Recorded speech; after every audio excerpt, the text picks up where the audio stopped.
The median American retiree keeps about $63,000 in cash and cash equivalents. That's according to the Federal Reserve's Survey of Consumer Finances, the most comprehensive data set on household wealth in the country. $63,000 sounds reasonable, maybe even comfortable, but here's what that number hides. If you have $400,000 saved for retirement, which puts you above the median, and you're keeping $120,000 of that in a savings account or a money market fund, you're not being cautious. You're paying a price every single year. How much? In a few minutes, I'll show you the exact dollar amount that kind of cash position costs over a 10-year retirement. And it's not a rounding error. A man named Glenn retired last year at 64. He'd saved $440,000 more than most, and he was sitting on $120,000 in cash. Not because he'd done the math, because it felt right, because he'd watched his father run out of money in a nursing home. And because every financial headline he'd ever read told him the same thing: you need a cushion. Glenn had a cushion. What he didn't know was what that cushion was quietly costing him. If you're watching this and you've got a number in a savings account that you haven't touched in years, and you're not entirely sure if it's too much, too little, or exactly right, you're in the right place. Not because I'm going to tell you what to do with it, but because each month you hold that cash without running a single calculation has a price. And the price is specific. But the reason you're holding that much isn't about math, it's about something the financial industry figured out about you decades ago. Let's start with what you already feel. You probably know that keeping too much cash means losing money to inflation. That's not news. But you keep it anyway, and the reason isn't ignorance. The reason is that the feeling of having cash available is doing something that no spreadsheet captures. It's a safety signal, a psychological anchor. When you check your bank balance and see a six-figure number, something in your nervous system relaxes. It tells you you're okay. You won't be caught off guard. You won't be the person who runs out. That feeling is real, and I'm not going to tell you it's wrong, but here's what I will tell you.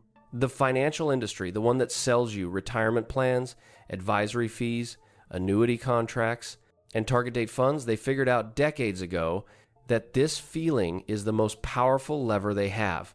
Not your greed, not your ambition, your fear of running out. And they've built two entire business models around it. One that makes money when you hold too much cash, and one that makes money when you hold too little. Neither one is calibrated to your actual expenses. Think of it like a spare tire. Every car needs one. You'd be foolish to drive cross-country without a spare in the trunk, but that doesn't mean you fill the entire back seat with tires. One spare tire is prudence. 6 spare tires is fear disguised as caution, and now you can't carry passengers. Most retirees I've seen aren't carrying 1 spare tire, they're carrying 4, and nobody has told them the ride could be smoother. I've spent years watching real cases unfold. Not theoretical models, not projections on a whiteboard, real people, real balances, real consequences, and the pattern is always the same. The first number that changes this picture comes from the Fed, and it's not what most people expect. The Federal Reserve publishes something called the Survey of Consumer Finances every 3 years. It's the most detailed snapshot of how American households actually hold their money. Not what advisors recommend, not what blogs suggest, what people actually do. And here's what the latest data shows for households headed by someone between 65 and 74.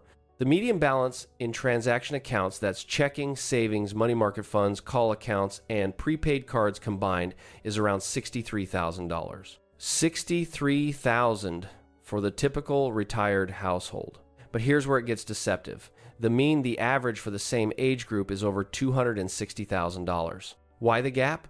Because averages get dragged up by the ultra-wealthy. A retiree with $2 million in cash pulls the average for everyone. The median tells you what the person in the middle actually has. And the person in the middle has $63,000. Now, let's put that in context. The average annual expenditure for households 65 and older is roughly $57,000 a year, according to the Bureau of Labor Statistics. That means the typical retiree is holding about 13 months of expenses in cash. 13 months? That's actually not bad. In fact, most financial planners would say 12 to 24 months of expenses in liquid cash is a reasonable buffer. But here's the catch. That's the median. The people below the median are holding 6 months or less, which is dangerously thin. And the people above the median, Many of them are holding 3, 4, even 5 years of expenses in cash. And that's where the cost starts compounding. What is cash drag? It's the return you forfeit by holding assets in cash instead of in investments that keep pace with or beat inflation. If inflation runs at 3% a year and your savings account pays 0.5%, you're losing 2.5% in purchasing power every year on every dollar sitting there. On $100,000 of excess cash money beyond your 12-month buffer, that's $2,500 a year in purchasing power. Gone. Not in a market crash, not in a bad trade, in your savings account, quietly. Over 10 years, that's more than $28,000 in lost purchasing power.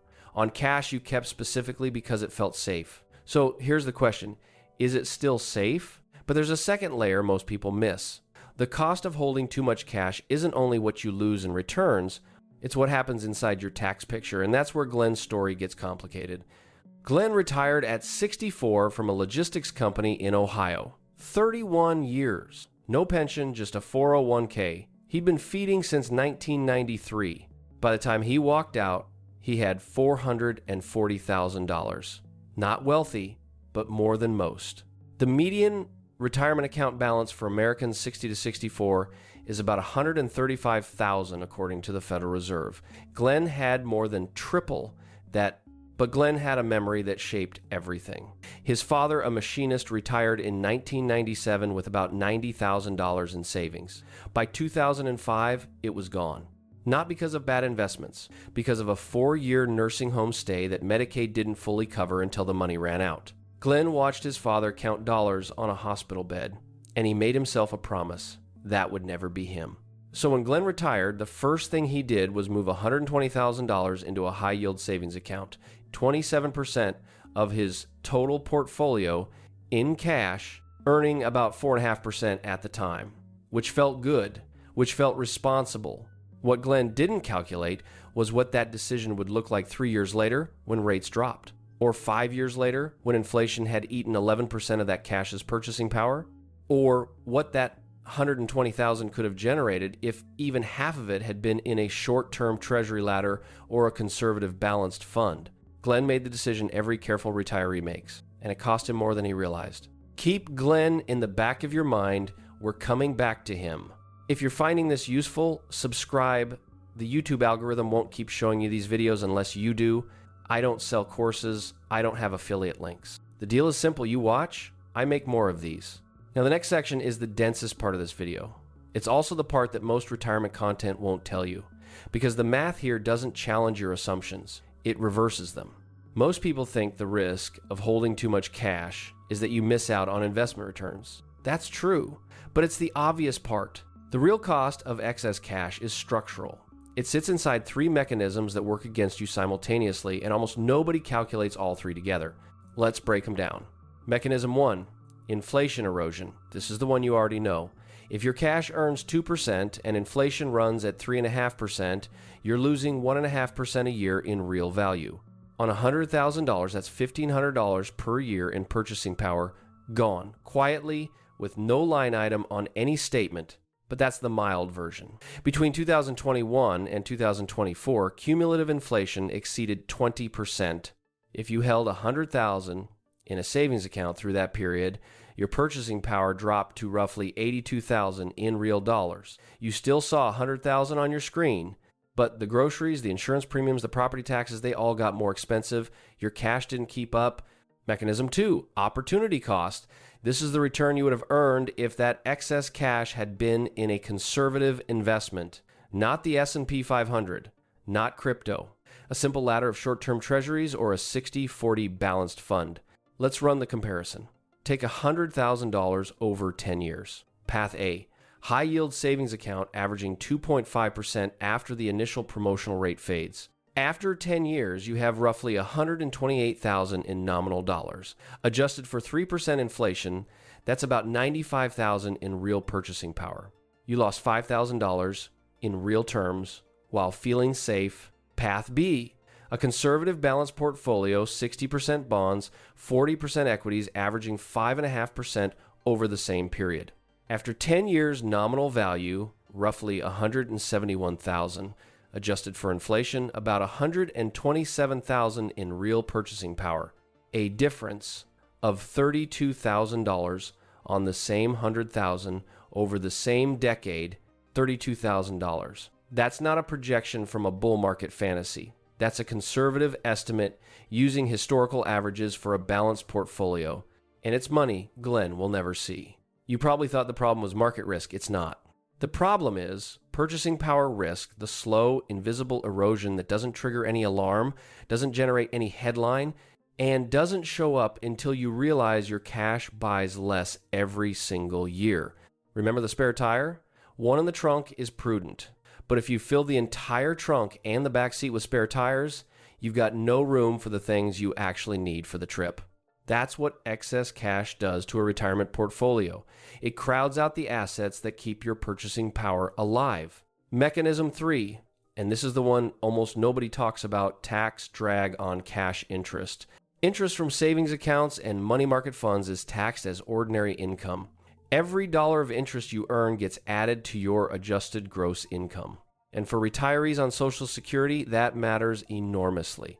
What is provisional income? It's a formula the IRS uses to determine how much of your Social Security benefit gets taxed. You take your adjusted gross income, add any tax-exempt interest, and add half of your Social Security benefit.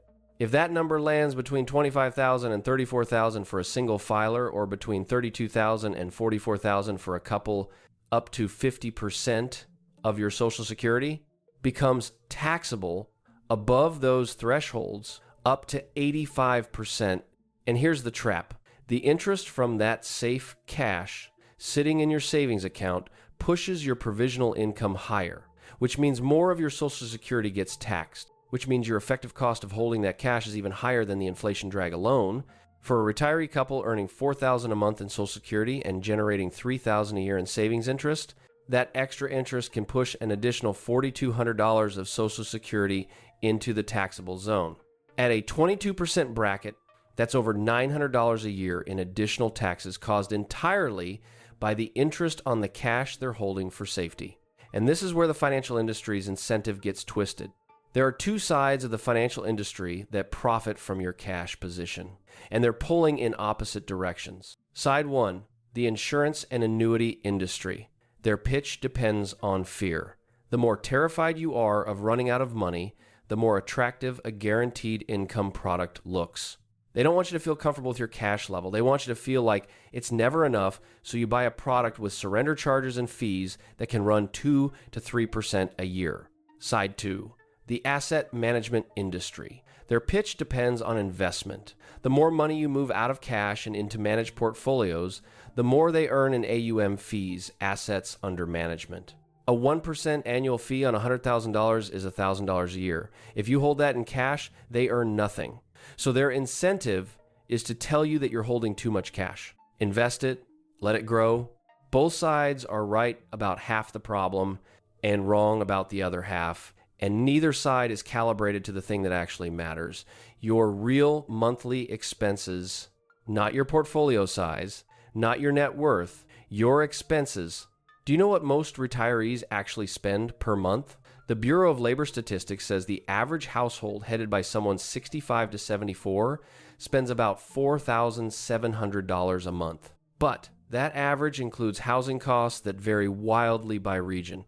A retiree in Ohio with a paid-off house has a completely different baseline than a retiree in California still making payments. That's why the right amount of cash has nothing to do with a percentage of your portfolio. It has to do with your fixed monthly outflow, the number that doesn't change whether the market is up or down. And here's the part nobody tells you. The ideal cash reserve isn't one number, it's a structure. You need a layer of immediate liquidity, 1 to 2 months of expenses in checking.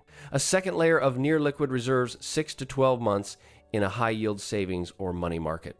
And everything beyond that should be in instruments that at least match inflation. Short-term treasuries, I-bonds up to the annual purchase limit, or a short duration bond fund. That's not investing. That's structuring. There's a difference. One requires you to watch the market. The other requires one afternoon with a calculator. Think about the spare tire one more time. The industry wants to sell you more tires, or take your tire away entirely and charge you for roadside assistance. The right answer is one tire, properly inflated, checked once a year. Not 0, not 6. The cash you need is boring. It's calculable. And once you calculate it, the anxiety drops because the number stops being a feeling and starts being a fact. Now, what Glenn actually did, remember Glenn, 64?